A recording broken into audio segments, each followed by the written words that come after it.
कल मैंने आप लोगों को नॉन प्रॉफिट ऑर्गेनाइजेशन बिजनेस के बारे में बताया था। नॉन प्रॉफिट ऑर्गेनाइजेशन बिजनेस के लिए क्या डेफिनेशन था, क्या उसका फॉर्मेट था, कैसे उसको बनाया जाता है, किस तरह से एडजस्टमेंट होता है। इस प्रकार से हमने आपको सारे चीजों को उसमें एक्सप्लेनेशन कर दिया था।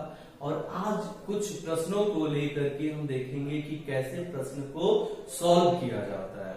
कुछ आपके पास ये दो प्रश्न है जब तक के शॉर्ट टाइप क्वेश्चन के लिए।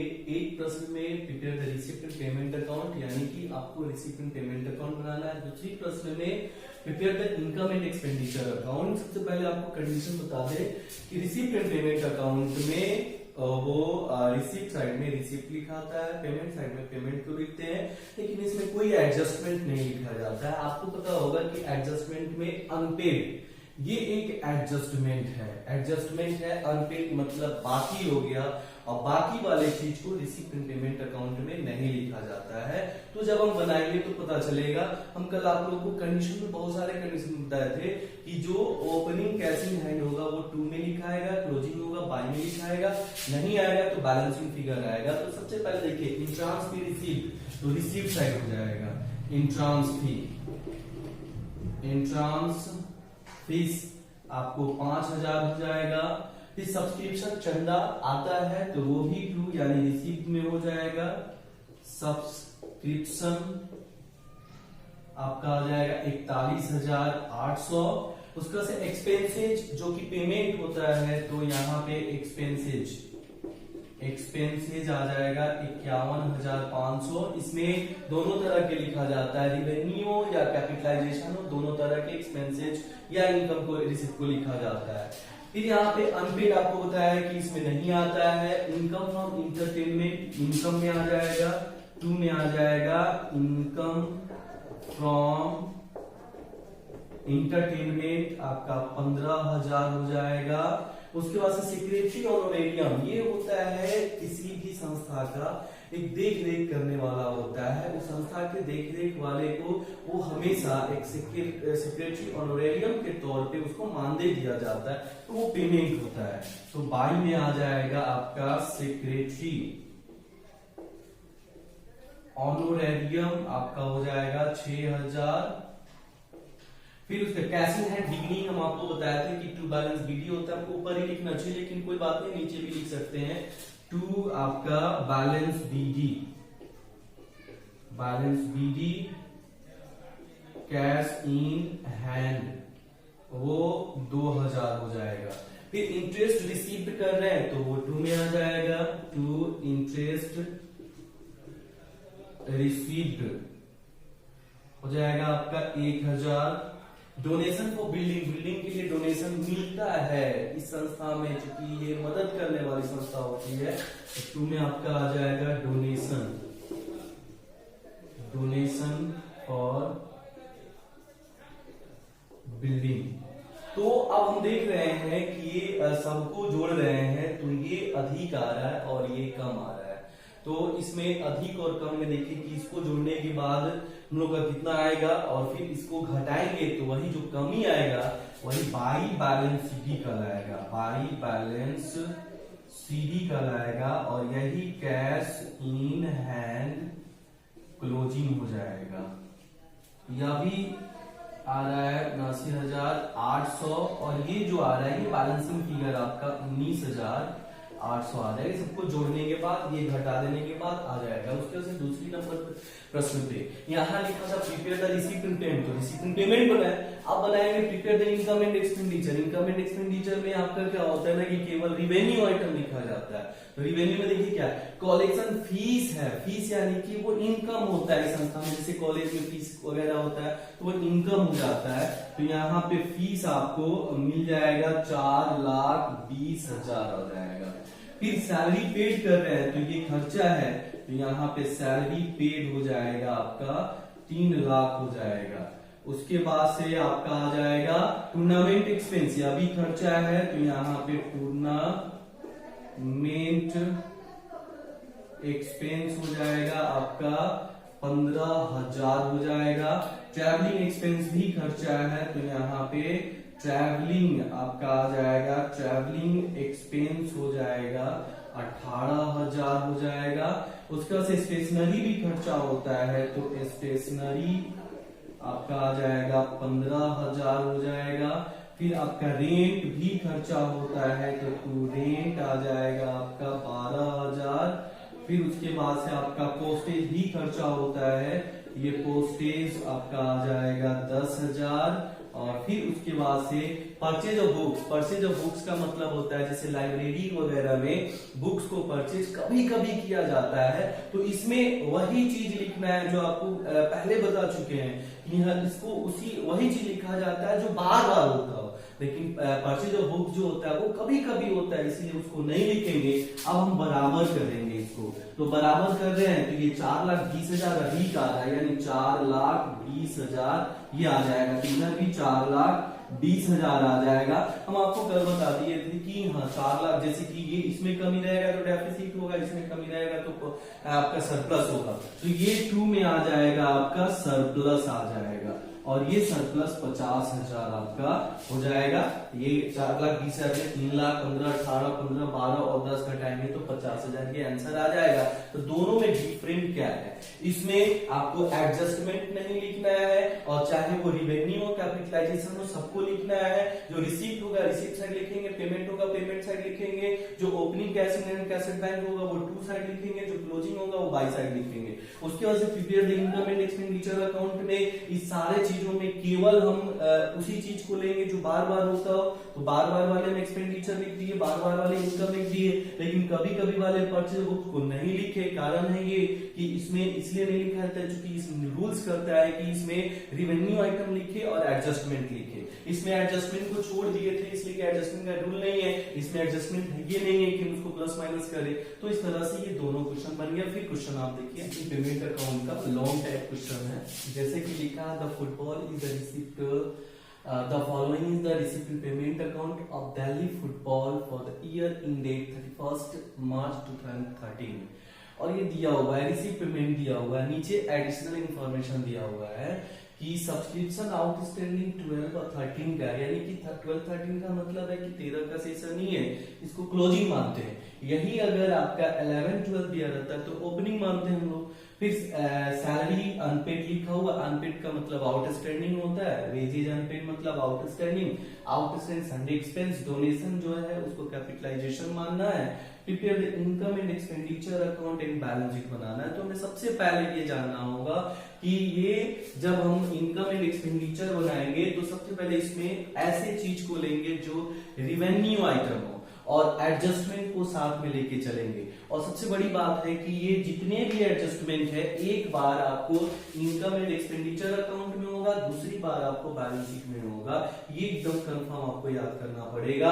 और उसके बाद से हमें अगर विदाउट इंफॉर्मेशन का कोई भी सेशन नहीं दिया होगा तो क्लोजिंग मानते हैं, और रूल्स जो है क्लोजिंग के अकॉर्डिंग लगाते हैं। जैसे हम इससे पहले फॉर्मेट में आपको रिसीप्ट इनकम एंड एक्सपेंडिचर में बताया था मैंने, एडजस्टमेंट को प्लस करना, एडजस्टमेंट को माइनस करना। तो अब आउटस्टैंडिंग होगा, क्लोजिंग होगा तो प्लस करेंगे, ओपनिंग होगा तो माइनस करेगा, प्लस माइनस वाला सिस्टम आ गया। तो इस हिसाब से पहले हम समझेंगे। और रिसिप्ट पहले, और रिसिप्ट से जो है वो इनकम होता है, पेमेंट से जो होता है वो एक्सपेंडिचर होता है, और रिसिप्ट से जो होता है वो लायबिलिटी होता है, और पेमेंट से जो होता है वो एसेट्स होता है। लेकिन कौन, तो आपका रिसिप्ट ऐसा जो न्यू हो वो इनकम होगा, और पेमेंट ऐसा जो आपका रिवेन्यू हो वो एक्सपेंडिचर होगा। लेकिन रिसिप्ट एक ऐसा जो कैपिटलाइजेशन हो कभी कभी हो वो लायबिलिटी होगा, और पेमेंट ऐसा जो कि आपका कैपिटलाइजेशन कभी कभी हो वो आपका एसेट्स होगा। और सबसे बड़ी बात है कि जितने भी एडजस्टमेंट है दोनों जगह लिखेंगे।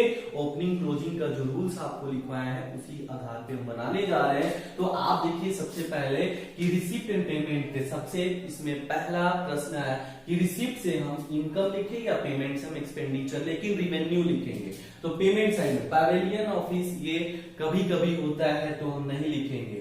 एक्सपेंसेस मैच ये देखेंगे, लिखना होता है, रिवेन्यू होता है, लेकिन अगर इससे रिलेटेड कोई फंड मैच फंड का होगा तो नहीं लिखेंगे, वो बैलेंस शीट में जाके घटा देंगे। फर्नीचर भी कभी कभी होता है, नहीं लिखेंगे। इन्वेस्टमेंट भी कभी कभी होता है, नहीं लिखेंगे। इन सैलरी से लिखेंगे, सैलरी का हमेशा होता है टू सैलरी लिखेंगे, लेकिन इसमें एडजस्टमेंट को देखते हुए लिखेंगे कि क्या एडजस्टमेंट है कि नहीं है।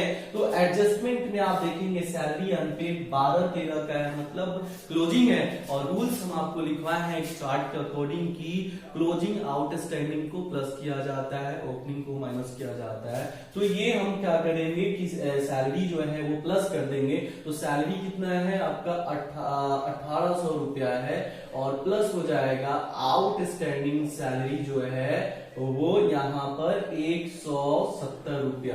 तो 170 रुपया प्लस करेंगे तो 1970 रुपया आ जाएगा। फिर उसके से वेजेज भी हमेशा होता है तो टू वेजेज लिखेंगे। वेजेज पे भी आपका एक सब यहाँ पे है, तो ये एक वेजेज पे आपका 90 रुपया अभी क्लोजिंग है, तो वेजेज आपका है 600 रुपया, और प्लस कर देंगे यहाँ पे आउटस्टैंडिंग वेजेज जो है वो आ जाएगा 90 रुपया, यानी 690 रुपया लिख देंगे। उसके बाद से हम लिखेंगे इंश्योरेंस, टू इंश्योरेंस आ जाएगा। तो इंश्योरेंस पे अगर होगा, इंश्योरेंस देखिए तो है अनपेड, कहीं सन्डे एक्सपेंस है, सब्सक्रिप्शन है, सैलरीज है, आउट, यानी इंश्योरेंस पे नहीं है तो नहीं लिखेंगे, डायरेक्ट इसका 350 रुपया हम बाहर कर देंगे। टेलीफोन पे भी कोई एडजस्टमेंट नहीं है तो टेलीफोन पे भी हम बाहर कर देंगे, टेलीफोन आपका 250 हो जाएगा। इलेक्ट्रिसिटी पे भी कुछ नहीं है तो यहाँ पे इलेक्ट्रिसिटी जो है यह भी आपका इलेक्ट्रिसिटी पे भी नहीं है तो ये बाहर हो जाएगा आपका 110 रुपया। सन्ड्री एक्सपेंस पे है यहाँ पर आपका, सन्ड्री एक्सपेंस पे यहाँ पर है, तो सन्ड्री एक्सपेंस 2 आपका आएगा सन्ड्री एक्सपेंस, सन्ड्री एक्सपेंस हो जाएगा, और ये आपका लिखा गया 210, प्लस हो जाएगा आउटस्टैंडिंग सन्ड्री एक्सपेंस। ये आपका है 400 रुपया, तो 400 रुपया प्लस कर देंगे, 610 रुपया हो जाएगा। तो ये हम इसलिए लिखे जो रिवेन्यू है। अब लिखेंगे हम लोग पेमेंट साइड से जो है उसको लिखेंगे। तो यहाँ पे पेमेंट साइड से लिख दिया। रिसीव साइड में डोनेशन, तो वो कह रहा है कि कैपिटलाइजेशन मानना है तो कैपिटलाइजेशन मानेंगे। फिर उसके बाद से लाइफ मेंबरशिप कभी कभी होता है तो उसको भी नहीं लिखेंगे। फुटबॉल मैच एक्सपेंस फंड है तो फंड लाइबिलिटीज होता है। सब्सक्रिप्शन ये लिखेंगे तो बाई यहाँ पर हो जाएगा सब्सक्रिप्शन, सब्सक्रिप्शन में आपका क्या हुआ है 5200 रुपया, इसमें एडजस्टमेंट में 250। तो एक बार टिक लगा लेते हैं ताकि पता चल जाएगा कि एक बार इसमें किए दूसरी बार उसमें कैसे करेंगे तो पता चल जाएगा।